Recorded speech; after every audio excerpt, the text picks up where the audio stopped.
Hello everyone. आज जो हम क्वेश्चन लाए हैं वो है परसेंटेज के टॉपिक से और एसएससी सीएचएसएल 2022 में पूछा गया सवाल है। सबसे पहले क्वेश्चन समझते हैं। In an election between two candidates, दो उम्मीदवारों के बीच में एक चुनाव होता है। 10% voters did not cast their votes, 10% मतदाता अपना मत नहीं डालते हैं।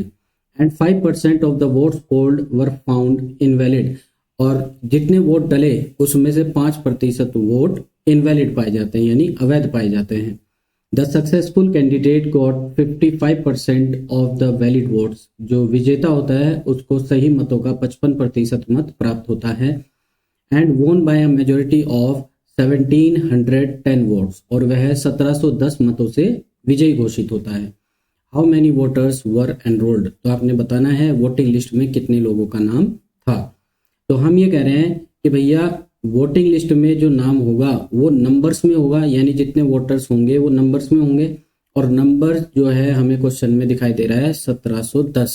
तो हमने तय करेंगे कि 1710 जो है वो परसेंटेज में कितने के बराबर होगा या फ्रैक्शन में कितने के बराबर होगा।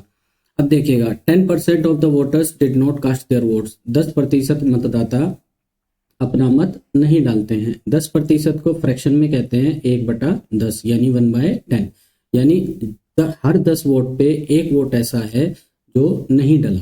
ठीक है, अगर मतदाता सूची में 10 लोगों का नाम था तो उसमें से एक वोटर ऐसा था जो वोट डालने नहीं आया।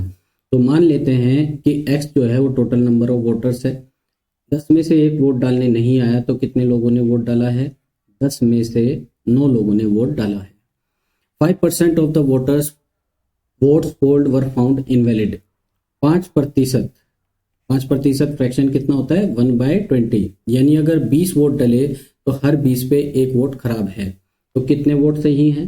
देखिएगा, 20 में से 19 वोट सही है, यानी टोटल वोट्स अगर 20 डले तो उसमें से एक खराब हुआ तो बचे कितने? 19 सही बचे। अब सही वोटों की वजह से ही हार जीत निश्चित होगी। The successful candidate got 55% of the valid votes, जो वैलिड वोट है उसका 55% विनर को मिला है। अब देखिए, जो वैलिड वोट है वो भी अपने आप में 100% रहे होंगे। विनर को अगर 55% वोट मिला है तो लूजर को रिमेनिंग 45% वोट मिला होगा।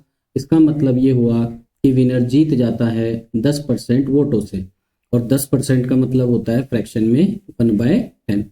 तो हम ये कह रहे हैं जो भी वैलिड वोट्स थे, ये जो वोट्स थे ये वैलिड वोट्स थे, इसका 10% की मेजोरिटी से वो जीत जाता है। क्लियर? अब 19 इंटू 9 कितना होता है? 171, और 171 इसको 1710 को डिवाइड करेगा 10 टाइम्स। तो x इक्वल टू 10 इंटू ये हो जाएगा 10 into 20 into 10 is 2000। Clear? So x is equal to 20,000। तो आप बोल सकते हैं कि मतदाता सूची में 20,000 लोगों का नाम था, इसलिए correct option is a. Thank you, have a nice day.